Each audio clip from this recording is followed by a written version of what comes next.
today's Christmas spot, we're going to be having a look at the Memory Lane Mickey's Christmas Carol. Today we're looking at Mickey Mouse as Bob Cratchit. Pretty nice looking Mickey Mouse in package. Don't have him out yet. In the background you can see the Scrooge and Marley actual place where Bob Cratchit works, his little stool going on there. He comes with some accessories. We'll get into that when we get the package opened up. But on the back of the package, the other figures that you can get from this set of 6 figures, we got Scrooge McDuck up the top corner there, right there, as Ebenezer Scrooge. We've got Mickey Mouse as Bob Cratchit. We've got Minnie Mouse as Mrs. Cratchit, Morty Mouse as Tiny Tim, Goofy as Jacob Marley's ghost, and finally Donald Duck as Scrooge's nephew, Fred. There is also a 3-pack set featuring Jiminy Cricket as Christmas Past, Willie the Giant as Christmas Present, and Pete as Christmas Future, which is a fantastic set. That will be coming up as well. The read-up says, inside the office, Scrooge's clerk, Bob Cratchit, shivered as he copied letters. Surely Scrooge wouldn't miss a little coal. As he lifted the scuttle, Scrooge burst into the room. "Cratchit, what are you doing with that piece of coal?" "I was, trying to..." I'm not going to do a Mickey's impression, don't worry. "I was trying to thaw out the ink," replied Bob. "Bah, you used a piece last week. Now get on with your work, Cratchit." "Speaking of work, Mr. Scrooge, tomorrow is Christmas, and I was wondering if I could have a day off." Again, what I really like about these little read-ups is that it's actually a piece from the movie. You get enough of the characters together, and you can put together essentially the story of Mickey's Christmas Carol.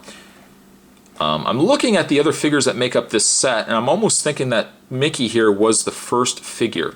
They really actually should have put numbers next to him so that you know. But based on this read-up, it seems the closest that I can gauge to what would be the original, the beginning part of the movie. So probably it would be Mickey as Bob Cratchit as the first figure to have this read-up. And then I'm assuming it's probably Donald Duck as Scrooge's nephew as the second read-up. Clearly, when I did the review of the Scrooge up the top there, I would have naturally picked him as the first figure to review, but it seems like he's got the last read-up. Really kind of goes against, again, what I've said about the figure, because the figure is a happy figure. It really should have been the disgruntled Scrooge, and therefore it should have really had the first read-up, but I digress. Needless to say, that's packaging on Mickey. What I'm going to do is I'm going to take a bit of a magical break. I'm going to get this out of package, and we are going to have a better look at Mickey. More magic to come, guys. Stay tuned. Alright, just to get it out of the way, Mickey, yes, he is laying down. There's a reason for it. We'll get into a second. The accessories that come with Bob Cratchit. First of all, he comes with Home Sweet Home, which also brings me to another point that I'm going to make, and that's the ongoing concern, the ongoing issue with these Memory Lane figures. They give us accessories that you can't do anything with. You could, sure, if you had it on a shelf or something, you could probably put this on the back of your shelf. But they're giving us accessories that you just can't do anything with. Now, Goofy would have the knocker, the door knocker. It just kind of floats there. Just doesn't have a purpose whatsoever. Same with the Home Sweet Home. Nice? Practical? Probably not. He also does come with the, I guess, scuttle, the little container, the little pail container where you can keep the single piece of coal that comes with Bob Cratchit. Be careful with these, because I'm sure one piece of coal, you're going to lose it. So if you have a little baggie or something you can put these into, these little accessories when you open up the figures, I probably would advise doing that, because you're going to lose this little piece of coal. And then Bob Cratchit is going to freeze to death. He does also come with a inkwell, a little feather pen. Geez, you know, a desk would have been really, really nice as well. Really, they could have done a deluxe set that would have had maybe Scrooge's desk and Bob Cratchit's desk, and then you would at least had spots to put these things. You know, the money that came with Scrooge, the inkwell that comes with Cratchit. No? I don't know. It makes sense to me. But it's this. I mean, again, it's just going to sit on the ground. You're really not going to be able to do much with it. And finally, Bob Cratchit does also come with a hat. We'll take Mickey. You put the hat on his head. It looks like there's just grooves on either side that sandwich in between his ears. And that's it. I was going to say at least it holds it, but it doesn't really hold it either. Somewhat. It's pretty much the same as Scrooge. It sits there, but it doesn't sit there well. And I'm not going to probably have him display with the hat anyways. So the fact it falls off, let it fall off. Just put those aside there. Let's have a look at Mickey, which I think this is one of the nicest Mickey figures I've collected in my collecting days. It looks quite a bit like Mickey. I like the fact that he's got this little cloth scarf going on there as well. I have a real serious glaring issue with this figure. Actually, the same issue really as the Scrooge. If I turn it sideways, looks fine from the front.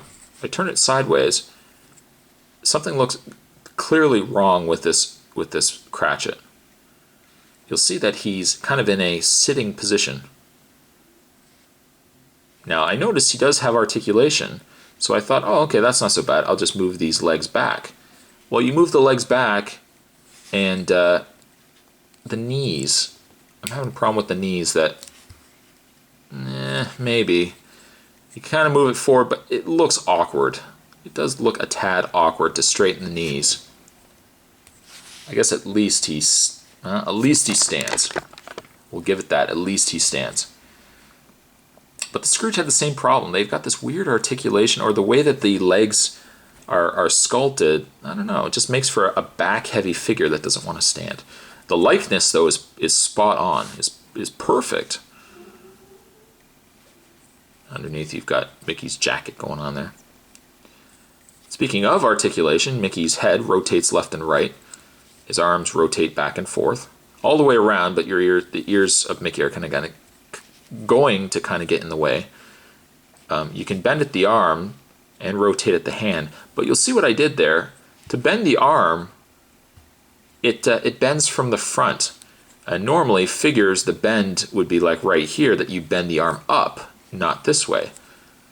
It's different, and I'm wondering, in my infinite wisdom, I'm wondering also if they've bent the arms this way too, so that Mickey can hold Tiny Tim.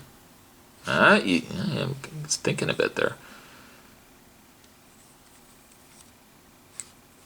But it's very interesting, the fact that the arms bend inward. There's got to be a reason for it.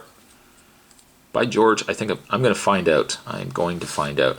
There's no waist articulation, but the legs, there's a split right, I'll move this scarf, there's a split right in the middle there, which will allow his legs to move back and forth. Also, as I mentioned, you can bend the knees. Not a lot, though. They don't really allot for much clearance. That's about all they do.